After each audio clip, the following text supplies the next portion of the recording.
New at 5 o'clock, a local author is sharing his inspiration for a historical fiction novel that's connected to Winston-Salem. He based the book on the real-life story of the city's Reynolds family. Kelly Kendall met up with Wade Beecham to learn more about the book and its origins.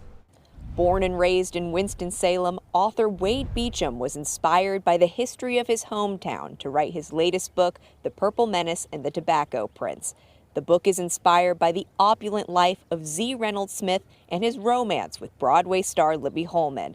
I met Beecham at Reynolds' old stomping grounds, Reynolda House, to talk about the book's ties to the Camel City. Take a listen.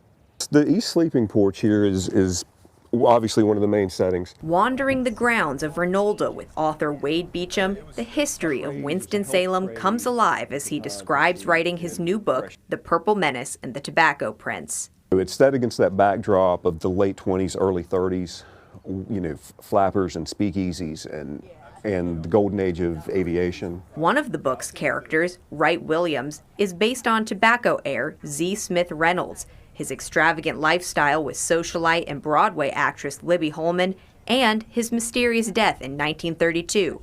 Beecham says when he learned about the real-life story, he was immediately drawn to it. I just fell head first into that rabbit hole, and so this is going to be a blast to write this story. Beecham is fascinated by the Reynolds because of his deep ties to Winston-Salem. He says his family has been in Forsyth County for generations and has connections to the Reynolds. I grew up here. Both parents, grandparents worked for R.J. Reynolds. I had aunts and uncles, cousins, all worked for RJR, so I grew up pretty steeped in R.J. Reynolds history.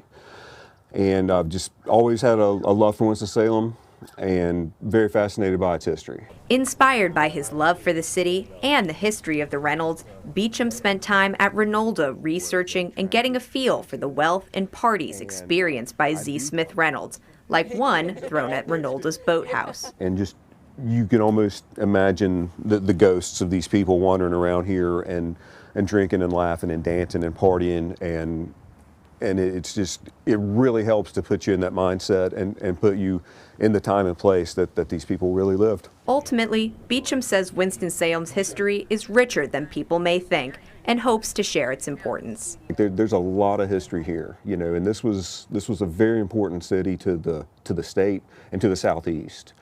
And it still is, as far as I'm concerned. In Winston-Salem, I'm Kelly Kendall, WXII 12 News.